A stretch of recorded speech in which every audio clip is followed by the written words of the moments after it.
बताइए, यहीं से चले थे, यहीं आ गए हैं।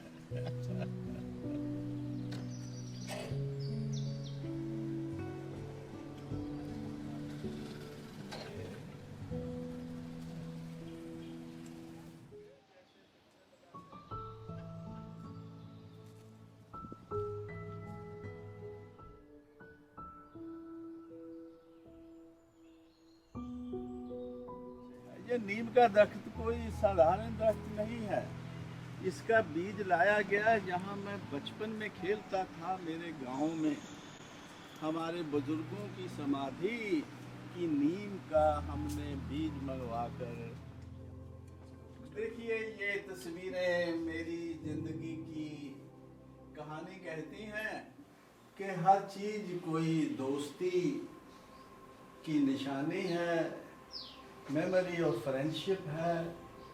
तस्वीरें जो हैं फैला रखी हैं, जो मैं अब इनके पहले बेटे ने कर दिया है, इनका स्कैन वगैरह।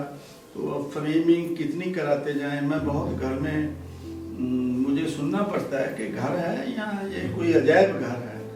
तो अब फ़ोटो का हाल ये हो गया है कि स्कूल की फ़ोटो है, हम दोनों ने ये शील्ड जीती थी स्कूल में, तो उस वजह से ये मैं प्रोफेसर बन गया बठिंडा कॉलेज में। इसको आप क्लोज़अप ले सकते हैं तो ले लो। बहुत अच्छे लोग थे, ये प्रोफेसर थे मेरे, ये सब मेरे से बड़े थे। मैं तो 23 साल का प्रोफेसर बन गया था। ਹਰੇਕ ਬੰਦੇ ਨੂੰ ਆਪਣੀ ਜੜ ਨਾਲ ਜੁੜਨ ਦਾ ਸੰਕਲਪ ਸ਼ਾਇਦ ਮਨ 'ਚ ਆਉਂਦਾ ਰਹਿੰਦਾ ਹੈ। ਮੈਂ ਵੀ ਆਪਣੇ ਜੰਮਣ ਭੂਮੀ, ਜਨਮ ਸਥਾਨ, ਮੇਰੇ ਬਜ਼ੁਰਗਾਂ ਦਾ ਜੱਦੀ ਪੁਸ਼ਤੀ ਪਿੰਡ, ਮੇਰੇ ਕਾਲਜ ਜਿੱਥੇ ਮੈਂ ਪੜ੍ਹਿਆ। ਸੋ ਇਹ ਕਿਤਾਬ ਜਿਹੜੀ ਮੇਰੀ ਜੀਵਨ ਯਾਤਰਾ ਸਮ੍ਰਿਤੀ ਦੀ ਸਰਸਵਤੀ, ਜੋ ਇਸ 15 ਨਵੰਬਰ ਨੂੰ, ਜੋ ਸਰਕਾਰੀ ਤੌਰ 'ਤੇ ਮੇਰਾ 78ਵਾਂ ਜਨਮ ਦਿਨ ਹੈ। ਇਹ ਇਸ ਤੋਂ ਪਹਿਲਾਂ ਵੀ ਮੈਂ ਪੰਜਾਬੀ ਵਿੱਚ ਲਿਖਣ ਦਾ ਬੜਾ ਲਗਨ ਤੇ ਮਿਹਨਤ ਨਾਲ ਕੋਸ਼ਿਸ਼ ਕੀਤੀ ਮੇਰੇ ਸੇਵਾ ਮੁਕਤੀ ਦੇ ਸਾਲਾਂ 'ਚ। ਤੋ ਲਿਖਣਾ ਪੰਜਾਬੀ ਦਾ ਮੈਂ ਆਪਣੀ ਲੇਖਣੀ 'ਚ ਲਿਖਦਾ ਸੀ। ਇਹਨਾਂ ਦੀ ਜੋ ਹੈ ਸਕੈਨ ਕਰਕੇ ਇੱਕ ਸ਼ਖਸ ਹਰਜਿੰਦਰ ਸਿੰਘ ਨੂੰ ਪੰਜਾਬ 'ਚ ਭੇਜਦਾ ਸੀ, ਉਹ ਇਸ ਨੂੰ ਪੰਜਾਬੀ 'ਚ ਟਾਈਪ ਕਰਦਾ ਸੀਗਾ। ਤੇ ਇਹ ਦੋਸਤੋ ਪੁਸਤਕ ਮੇਰੀ ਜੀਵਨ ਯਾਤਰਾ ਤੁਹਾਡੇ ਹੱਥਾਂ 'ਚ ਪਹੁੰਚ ਜਾਏਗੀ। ਇਹ ਬੜੀ ਵੱਡ ਆਕਾਰੀ ਪੁਸਤਕ। ਮੈਂ ਮੇਰੇ ਪ੍ਰਕਾਸ਼ਕ ਨੂੰ ਕਿਹਾ ਕਿ ਜ਼ਿਆਦਾ ਵੱਡੀ ਤਾਂ ਨਹੀਂ ਹੋ ਗਈ। ਉਹਨਾਂ ਨੇ ਕਿਹਾ ਕਿ ਜੀ ਮੈਂ ਤੁਹਾਨੂੰ ਜਾਣਦਾ ਹਾਂ, ਜੋ ਤੁਸੀਂ ਮਿਹਨਤ ਨਾਲ ਲਿਖ ਚੁੱਕੇ ਹੋ ਉਹਦੇ 'ਚੋਂ ਮੈਂ ਇੱਕ ਹਰਫ ਕਮ ਨਹੀਂ ਕਰਨਾ। ਇਹ ਮੇਰੀ ਆਤਮ ਕਥਨ ਦੀ ਦੁਨੀਆ। ਇਸ 'ਤੇ ਤਾਰੀਖ ਮੈਂ ਆਪਣੇ ਵੱਲੋਂ ਸਮਰਪਣ ਕਰਨ ਦੀ ਅਗਸਤ 30, 2020, ਜੋ ਮੇਰੇ ਪਿਤਾ ਜੀ ਦੇ ਜਨਮ ਦਾ ਪੂਰਾ 100 ਸਾਲ ਹੈ, ਪਾਈ ਹੈ। ਸ਼ਿਲਾਲੇਖ ਪ੍ਰਕਾਸ਼ਨ ਦੇ ਅਨੁਭਵੀ ਤੇ ਖਿੜੇ ਮੱਥੇ ਸੁਭਾਅ ਦੇ ਮਾਲਕ ਸਤੀਸ਼ ਸ਼ਰਮਾ ਦਾ ਮੇਰੀ ਰੁਕ ਰੁਕ ਕੇ ਲਿਖਣ ਤੇ ਅਜੀਬ ਸੁਪਨਮਈ ਇੱਛਾਵਾਂ ਨੂੰ ਵੀ ਹੱਸ ਕੇ ਪ੍ਰਵਾਨ ਕਰਨ ਲਈ ਧੰਨਵਾਦ ਦੇ ਸ਼ਬਦ ਛੋਟੇ ਪੈ ਜਾਂਦੇ ਹਨ। ਮੇਰੇ ਸਪੁੱਤਰ ਅਦਿੱਤਿਆ ਮੁੰਨੂ ਨੇ ਇਸ ਵਾਰ ਵੀ ਮੇਰੇ ਨਾਲ ਅਨੇਕ ਗੰਭੀਰ ਕਲਾਤਮਕ ਮਤਭੇਦ ਪ੍ਰਗਟਾਉਂਦੇ ਹੋਏ ਪੁਸਤਕ ਦੇ ਸਰਵਰਕ ਜੈਕਟ ਨੂੰ ਮੇਰੀ ਕਲਪਨਾ ਤੇ ਸੁਪਨਿਆਂ ਨਾਲ ਮਿਲਾਉਣ ਦਾ ਸੰਵੇਦਨਸ਼ੀਲ ਯਤਨ ਕੀਤਾ ਹੈ। ਭਾਰਤੀ ਸੰਸਕ੍ਰਿਤੀ ਅਨੁਸਾਰ ਅਸੀਂ ਦੋਵੇਂ ਹੀ ਇੱਕ ਦੂਜੇ ਦੇ ਆਤਮਿਕ ਤੌਰ 'ਤੇ ਰਿਣੀ ਹਾਂ ਤੇ ਪੂਰਕ ਵੀ। ਛੋਟੇ ਬੇਟੇ ਵਰੁਣ ਨੇ ਵੀ ਮੈਨੂੰ ਅਮਰੀਕਨ ਅੰਦਾਜ਼ 'ਚ ਕੁਝ ਲਿਖਣ ਕਾਰਜ ਢਿੱਲੇ ਨਾ ਹੋ ਜਾਣ ਲਈ ਹਮੇਸ਼ਾ ਚੇਤਨ ਕੀਤਾ ਹੈ। ਉਸ ਦਾ ਬਿਗ ਥੈਂਕ ਯੂ। ਮੇਰੀ ਪਤਨੀ ਆਰਾਧਨਾ ਦਾ ਕਿਰਦਾਰ ਸ਼ਬਦਾਂ ਦੀ ਪਕੜ ਦੇ ਦਾਇਰੇ ਤੋਂ ਬਿਲਕੁਲ ਬਾਹਰ ਹੈ। ਮੇਰੀ ਲਿਖਣ ਸਮਾਧੀਆਂ ਸਮੇਂ ਘਰ ਦੀ ਸਭ ਸੁੱਖ ਸ਼ਾਂਤੀ, ਸੁੰਦਰਤਾ ਤੇ ਸਨੇਹ ਸੁਗੰਧ ਭਰਪੂਰ ਮਾਹੌਲ ਦੀ ਸਿਰਜਣਾ ਉਸ ਦੀ ਕਰਾਮਾਤ ਹੈ। ਹਾਂ, ਇਹ ਗੱਲ ਤਾਂ ਠੀਕ ਨਿਸ਼ਚਿਤ ਹੈ ਕਿ ਮੇਰਾ ਜਨਮ ਨਾਨਕੇ ਘਰ ਪਿੰਡ ਜੰਦਾਲੀ ਨਜ਼ਦੀਕ ਇਤਿਹਾਸਕ ਨਗਰ ਪਾਇਲ 'ਚ ਹੋਇਆ ਸੀ। ਮੈਨੂੰ ਇਹ ਜਾਣ ਕੇ ਬੜੀ ਖੁਸ਼ੀ ਹੋਈ ਕਿ ਇਸ ਪਿੰਡ ਦਾ ਜ਼ਿਕਰ ਭਾਈ ਕਾਹਨ ਸਿੰਘ ਦੇ ਮਹਾਨ ਕੋਸ਼ 'ਚ ਮਿਲਦਾ ਹੈ। ਸੂਝਵਾਨ ਮੁੱਖ ਅਧਿਆਪਕ ਪੰਡਿਤ ਲਛਮਣ ਦਾਸ ਜੀ ਨੇ ਹਿਸਾਬ ਲਗਾ ਕੇ ਮੇਰੀ ਜਨਮ ਤਾਰੀਖ 15 ਨਵੰਬਰ 1943 ਦਰਜ ਕਰ ਦਿੱਤੀ। ਕਿਉਂ? ਇਸ ਨੂੰ ਜਾਣਨ ਲਈ ਪੁਸਤਕ ਨੂੰ ਪੜ੍ਹੋ ਜੀ। ਸਭ ਨੂੰ ਹੁੰਦਾ ਕਿ ਬੰਦੇ ਦਾ ਇਸ ਦੁਨੀਆ 'ਚ ਆਉਣ ਤੇ ਜਾਣ ਦੇ ਵਿਚਕਾਰ ਇੱਕੋ ਹੀ ਐਸਾ ਮੌਕਾ ਆਉਂਦਾ ਜਦੋਂ ਉਹ ਆਪਣੇ ਆਪ ਨੂੰ ਬੜਾ ਸਿਆਣਾ ਸਮਝ ਕੇ ਫੈਸਲਾ ਕਰਨਾ ਚਾਹੁੰਦਾ। ਉਹ ਹੁੰਦਾ ਬੰਦੇ ਦੇ ਵਿਆਹ ਦਾ। ਪਰ ਸੱਚੀ ਗੱਲ ਇਹ ਹੈ ਕਿ ਇਹ ਜਿਹੜਾ ਵਿਆਹ ਸ਼ਾਦੀ ਹੈ ਬੰਦੇ ਦੀ, ਇਹਦਾ ਕਿਸੇ ਨੂੰ ਕੋਈ ਪਤਾ ਨਹੀਂ ਕਦੋਂ ਕਿਵੇਂ ਹੋਣੀ ਹੈ। ਤੇ ਸਾਡੇ ਨਾਲ ਵੀ ਇਦਾਂ ਹੀ ਹੋਇਆ ਬਈ ਮਿੱਤਰੋ। ਮੈਂ ਇੱਕੋ ਹੀ ਪਹਿਰਾ ਪੜ੍ਹਦਾ ਜਦੋਂ ਮੈਨੂੰ ਮੇਰੇ ਹੋਣ ਵਾਲੇ ਸਸੁਰ ਜੀ ਮਿਲਣ ਆਏ ਸੀ ਪਹਿਲੀ ਵਾਰ। ਚਲੋ ਪੜ੍ਹੋ, ਰੋਚਕ ਗੱਲਾਂ ਲਿਖਣ ਦਾ ਮੈਂ ਪੂਰਾ ਯਤਨ ਕੀਤਾ। ਕਲਪਨਾ ਨਹੀਂ ਮਿਲਾਈ, ਸੱਚੀਆਂ ਗੱਲਾਂ ਨੂੰ ਮਿੱਠੇ ਸ਼ਬਦਾਂ 'ਚ ਕਹਿਣ ਦਾ ਜ਼ਰੂਰ ਯਤਨ ਕੀਤਾ। ਮੈਂ ਸੋਚ ਰਿਹਾ ਸੀ ਕਿ ਕਿਵੇਂ ਕੁਦਰਤ ਨੇ ਮੇਰੀ ਕਿਸਮਤ 'ਚ ਮਾਲਦੀਵਜ਼, ਪਨਾਮਾ, ਆਰਮੇਨੀਆ ਤੇ ਨਿਊਜ਼ੀਲੈਂਡ ਦੇ ਦੂਰ ਦੁਰਾਡੇ ਦੇਸ਼ਾਂ 'ਚ ਇਸ ਅਵਸਰ 'ਤੇ ਕੌਮੀ ਝੰਡਾ ਚਲਾਉਣ ਤੇ ਮਾਨਯੋਗ ਰਾਸ਼ਟਰਪਤੀ ਜੀ ਦਾ ਸ਼ੁਭ ਸੰਦੇਸ਼ ਭਾਰਤ ਦੇ ਰਾਜਦੂਤ ਦੇ ਤੌਰ 'ਤੇ ਪੜ੍ਹ ਕੇ ਸੁਣਾਉਣਾ ਲਿਖਿਆ ਸੀ। ਇਹ ਦਿਲ ਨਹੀਂ ਮੰਗਦਾ ਕੁਝ ਵੀ ਹੋਰ। ਦੇਣ ਵਾਲੇ ਨੇ ਬਖਸ਼ਿਆ ਆਪੇ ਆਪ, ਇਸ ਦੀ ਕਲਪਨਾ ਸੁਪਨਿਆਂ 'ਚ ਵੀ ਨਹੀਂ ਸੀ ਸੋਚਿਆ। ਨਿਊਜ਼ੀਲੈਂਡ ਦੇ ਓਮਬਸਮੈਨ ਮਹਾਨਿਰੀਖਸ਼ਕ ਨਿਆਇਮੂਰਤੀ ਸਤਿਆਨੰਦ ਜੀ ਨੇ ਆਪਣੇ ਵਿਸ਼ੇਸ਼ ਭਾਸ਼ਣ 'ਚ ਮੇਰੇ ਕਾਰਜਕਾਲ ਦੌਰਾਨ ਹੋਏ ਅਨੇਕ ਉਤਸਵਾਂ ਤੇ ਸਰਕਾਰੀ ਕੰਮਾਂ ਦਾ ਜ਼ਿਕਰ ਕੀਤਾ। ਉਹਨਾਂ ਨੇ ਕਿਹਾ ਕਿ ਮਹਾਕਵੀ ਟੈਗੋਰ ਦੇ ਸ਼ਬਦਾਂ 'ਚ ਤੁਹਾਡੀ ਡਿਊਟੀ ਦਾ ਗੀਤ ਭਲੇ ਹੀ ਪੂਰਾ ਹੋ ਗਿਆ ਹੋਵੇ, ਪਰੰਤੂ ਉਸਦੇ ਸੰਗੀਤ ਦੀ ਗੂੰਜ ਸਦਾ ਹੀ ਸੁਣੀ ਜਾ ਸਕੇ। ਮੈਂ ਚਾਹੁੰਦਾ ਹਾਂ ਕਿ ਇਹ ਨਮੂਨਾ ਹੈ।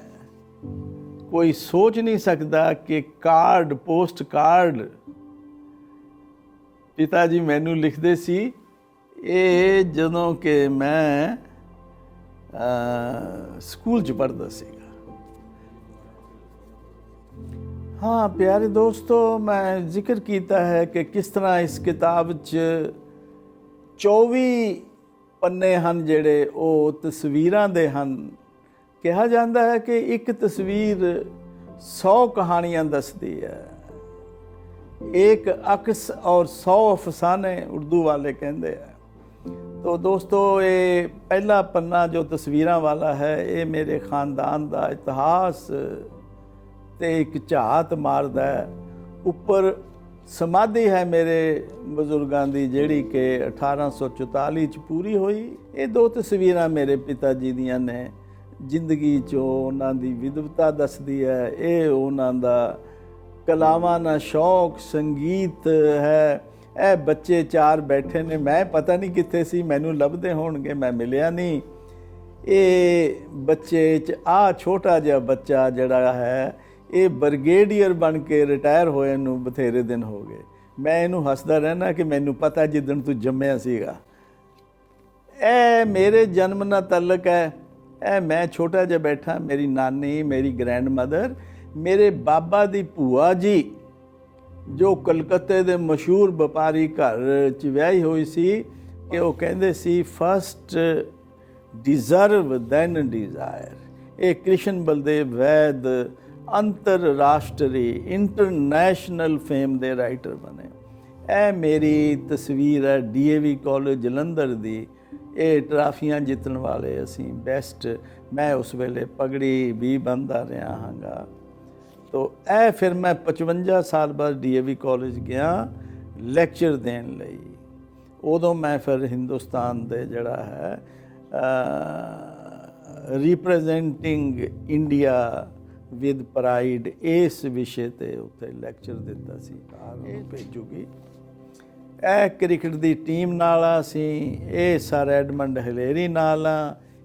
ਤੋ ਇਹ ਫੋਟੋਆਂ ਦੀ ਕਹਾਣੀ ਹੈ। ਤੇ ਹੁਣ ਤੁਸੀਂ ਤਾਂ ਮੇਰੇ ਘਰ 'ਚ ਆ ਜ਼ਰੂਰ ਤੁਸੀਂ ਮੇਰੇ ਜੀਵਨ ਦਾ ਵੇਰਵਾ ਇਹਨੂੰ ਜਿੰਨਾ ਕਲੋਜ਼ ਲੈ ਸਕਦੇ ਹੋ, ਇਹ ਬਹੁਤ ਜ਼ਰੂਰੀ ਹੈਗਾ। ਤੇ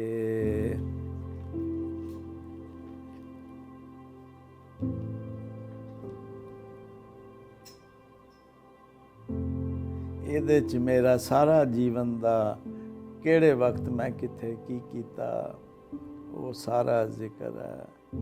ਤੋ ਔਰ ਇਹ ਸਾਰਾ ਕੁਛ ਜੋ ਹੈ, ਇਹ ਬਾਹਰ ਦਾ ਜਿਹੜਾ ਪੰਨਾ ਬਣਾਇਆ ਇਹ ਮੇਰੇ ਬੇਟੇ ਨੇ ਬਣਾਇਆ, ਜਿਹੜਾ ਨਿਊਜ਼ੀਲੈਂਡ 'ਚ।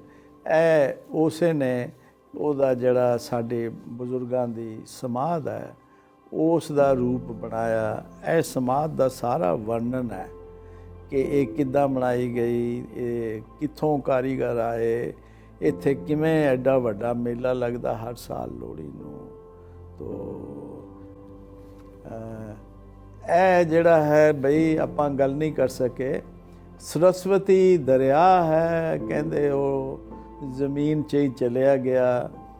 ਗੰਗਾ ਜਮਨਾ सरस्वती कहा जाता है। गंगा जमना ਦਾ ਉੱਥੇ ਸੰਗਮ ਹੈ ਇਲਾਹਾਬਾਦ। तो मेरे बेटे ਨੂੰ ਮੈਂ ਕਿਹਾ ਕਿ ਭਈ ਇਹ ਜ਼ਿੰਦਗੀ ਜਿਹੜੀ ਹੈਗੀ ਆ ਇਹ ਵੀ ਇੱਕ ਦਰਿਆ ਦੇ ਵਹਿਣ ਦੀ ਤਰ੍ਹਾਂ ਹੈਗੀ ਹੈ। ਫੋਟੋ ਉਹਨੇ ਸੈੱਟ ਕਰਕੇ ਮੈਨੂੰ ਪਿਤਾ ਜੀ ਦੇ, ਮੈਂ ਇਹ ਇੱਕੋ ਸਮੇਂ 1952 ਦੀ ਫੋਟੋ ਹੈ। ਇਹ ਸਾਡੀ ਬੱਚੇ ਵੱਡੇ ਹੋ ਗਏ। ਇਹ ਮੇਰਾ ਜਿਹੜਾ ਹੈਗਾ ਗ੍ਰੈਂਡਸਨ ਛੋਟਾ ਪਿੰਡ ਗਿਆ ਤਾਂ ਉੱਥੇ ਇਹ ਮੰਦਰਾਂ 'ਚ ਵੱਡਾ ਨਗਾਰਾ ਕਹਿੰਦੇ ਆ ਇਹਨੂੰ, ਡਰਮ ਵੱਡਾ, ਇਹਦੇ ਮਨ 'ਚ ਆਇਆ, ਇਹ ਜਾ ਕੇ ਵਜਾਉਣ ਲੱਗ ਗਿਆ, ਠਾ ਠਾ ਕਰਨ ਲੱਗ ਗਿਆ। ਮੈਂ ਕਿਹਾ ਵੀ ਬਜ਼ੁਰਗਾਂ ਦੇ ਸਮਾਧ 'ਤੇ ਆਇਆ, ਇਹਨੂੰ ਪਤਾ ਨਹੀਂ ਕਿੱਥੋਂ ਇਹ ਗੱਲ ਕਰਨ ਦਾ ਮਨ 'ਚ ਆਇਆ। ਇਹ ਜਿਹਨੂੰ ਆਪਾਂ ਪਿਛਲਾ ਕਵਰ ਕਹਿੰਦੇ ਆ, ਇਹ ਉਹ ਫੋਟੋ ਹੈ ਜਿਹੜੀ ਕਿ ਭਾਰਤ ਦਾ ਸਵਰਨ ਜਯੰਤੀ ਦੇ ਵਕਤ ਅਸੀਂ ਪਨਾਮਾ 'ਚ ਖੜੇ ਹਾਂਗੇ। ਇਹ ਬਚਨ ਬੜੇ ਇੰਪੋਰਟੈਂਟ ਹੈ।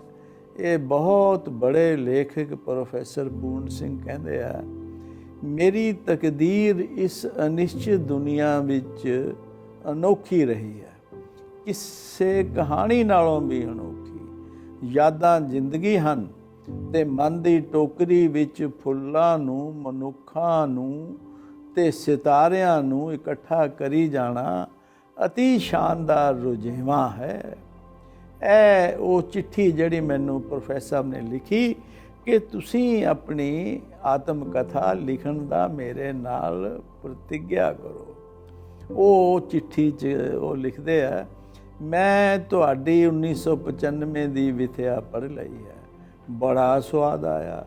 ਇਹ ਲੱਗਿਆ ਜਿਵੇਂ ਮੈਂ ਤੁਹਾਡੇ ਨਾਲ ਬੈਠ ਕੇ ਤੁਹਾਡੇ ਸ਼ਾਖਾਨਾ ਬੰਗਲੇ ਵਿੱਚ ਬੈਠਾ ਸੁਹਾਵਣੇ ਵਾਤਾਵਰਣ ਨੂੰ ਹੰਢਾ ਰਿਹਾ ਹੋਵਾਂ।